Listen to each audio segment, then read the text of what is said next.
maridhamu ni uimbe wimbo mzuri, wimbo wenye mnato na wenye mvuto. Jina langu ni Mwalimu Nyakundi, karibu katika Mawanda ya Maisha.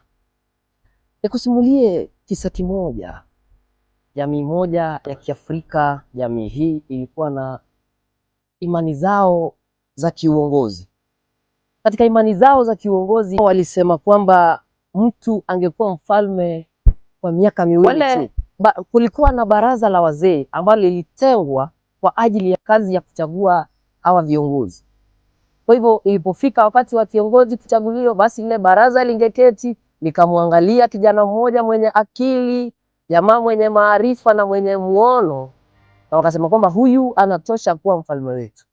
Lakini kumbuka mtazamaji, huyu mfalme angekuwa katika kile kiti kwa miaka miwili tu, angeongoza kwa miaka miwili tu. Alipokuwa amemaliza kipindi chake cha kuongoza, angechukuliwa kwenye kisiwa cha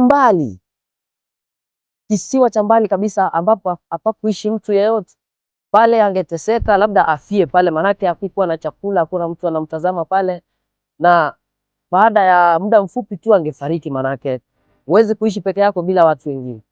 Kwa hivyo mtazamaji, ikawa inatia mtihani mgumu katika maisha ya hawa wafalme.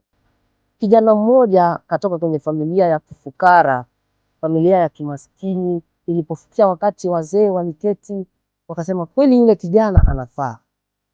Huyu kijana aliishi na mamake.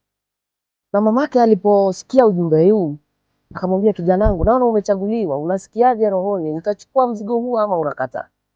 Nitachukuaje huu mzigo na unajua majibu yake?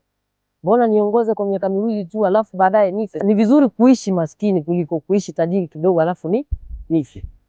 Yule mama akamwambia, janangu, nenda ukalale. Asubuhi sana waliporauka, basi mama akamuita kijana wake, akamwambia, mtoto wangu, nakupenda sana, singetamani uende kufa. Lakini unapoingia kwenye ufalme, unakuwa nani? Unakuwa mfalme.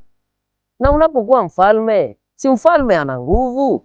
Unapokuwa mfalme, chukua watu kutoka hapa nyumbani kwetu wakaishi kwenye kile kisiwa. Chukua vitu, chukua magari, nenda kajenge manyumba pale kwenye kile kisiwa, ili baada ya miaka miwili kisha unapotumwa kwenye kile kisiwa, utapata kuna watu wanaishi pale, kuna manyumba pale, kuna maisha pale. Jana akapiga tabasamu na alichukua ule ufalme. Mtazamaji, una uhuru wa kuishi maisha yako, na uhuru huo upo akilini mwako. Jenga kisiwa chako, usitarajie kujengewa. Unapopewa nafasi ya kuishi kama mwanadamu, jenga kisiwa, maanake kisiwa kitakufaa baadaye. Shukrani mtazamaji, tupatane wakati mwingine.